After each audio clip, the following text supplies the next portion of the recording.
But I'll be meeting very shortly with President Putin.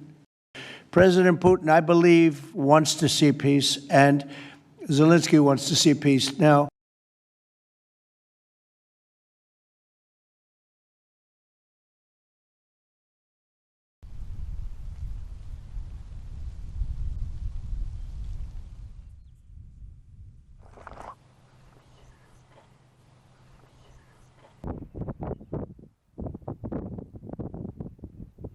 This one, just the fact that it's been taking place in Alaska, which is very unusual, just shows the abnormality of the situation, right? It's something that we have not seen before.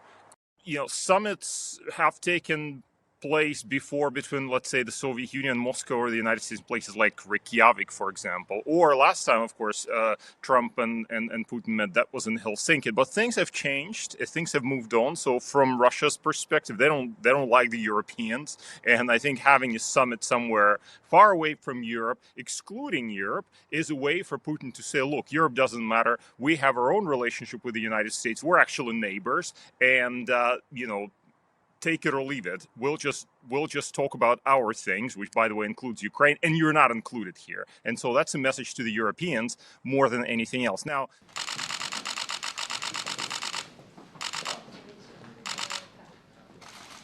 and you almost have to wonder, is in the one-on-one that President Trump and President Putin are going to have, if Putin is going to go into one of his lengthy historical lessons, as he likes to do, and talk about how, you know, Alaska used to belong to Russia and was unfairly taken away from it, or something like that. You know, I don't know. Maybe he won't. But I think the symbolism that this was once upon a time a part of Russia and now is not is there one way or another. So I think there is something significant about Alaska specifically.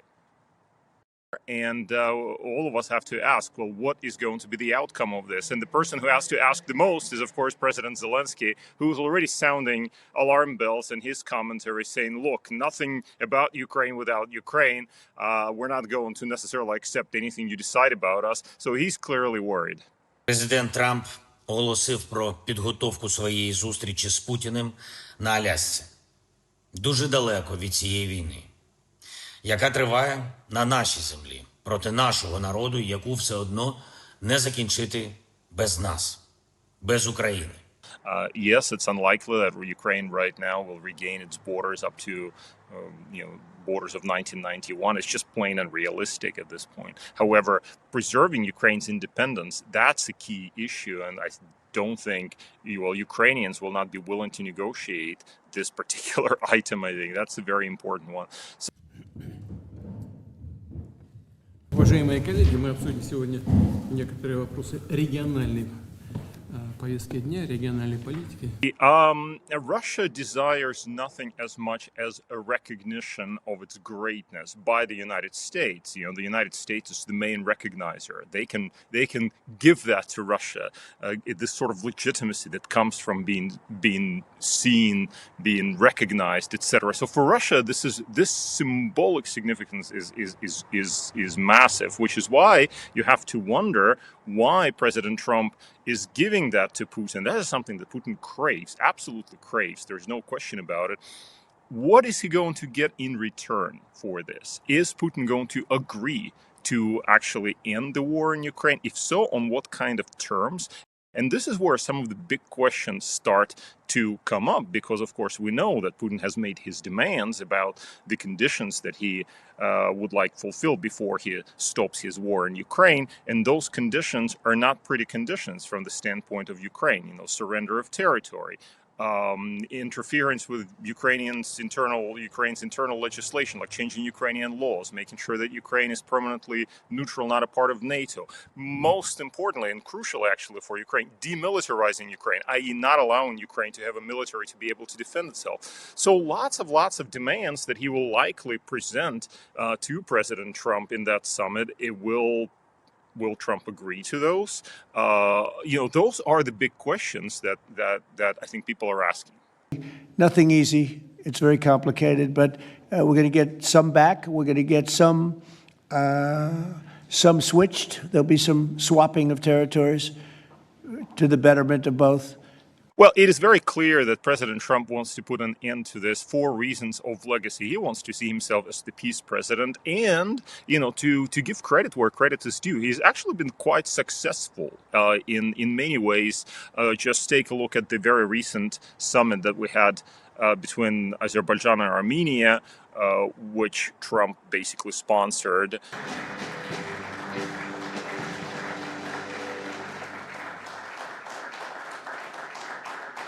But for him, the big prize is putting in a war which he claims would not have started without him, and so on. And so for him, it's a question of legacy. He will be the one who will bring these two warring parties to a peace table, and everything will be solved. The problem, of course, is I think this conflict is much more complicated than any of the other ones, save for the Middle Eastern one, that he is having to deal with.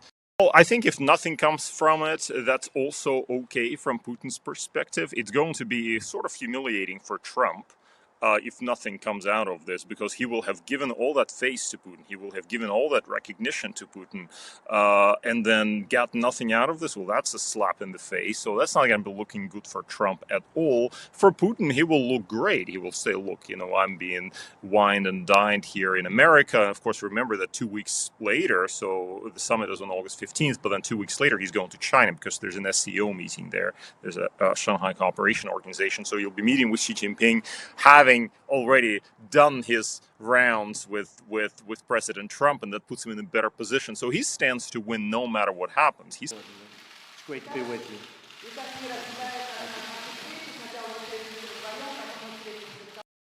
I mean, it's an incentive, clearly, and Russia wants to have a reasonable relationship with the United States for all kinds of reasons, economic reasons. I mean, remember that Putin wants sanctions lifted, and the United States, if it lifted sanctions on Russia, that would be a major thing, because it will be so much more difficult than to sustain the European sanctions regime without the Americans buying into this, right? So. Arti. First, a question for Mr. Trump in English. People came to me, Dan Coates came to me, and some others. They said they think it's Russia. On the other side, you have questions of legacy. Putin is getting on years, right? He's not going to stay around forever. And I think even his invasion of Ukraine was largely motivated by this question of legacy. Am I the Tsar who gathered the Russian land, so to speak? That's how the internal narrative goes. And 100 years from now, will they look back on this and say, well, Putin is the one who gathered the lands, or will they say, well, he was just having a good relationship with President Trump? So in other words, it's this question of legacy and the question of Ukraine specifically, and how important it is to Russia's national identity, that I think has to be put on the other side of the equation, and that's what makes this dynamic kind of complicated. I think my instinct really tells me that we have a shot at it, okay? And that's right, and he's made his admiration for Putin quite clear on numerous occasions, his admiration for Russia quite clear on numerous occasions as well. And of course, there's a particular school of thought within the Trump administration, though it's not 100% clear whether Trump actually has signed up to this, and this is to kind of use Russia as a counterweight against China, which is a strategy that is unlikely to work in my view. But nevertheless, they're pursuing this particular strategy as well, I think.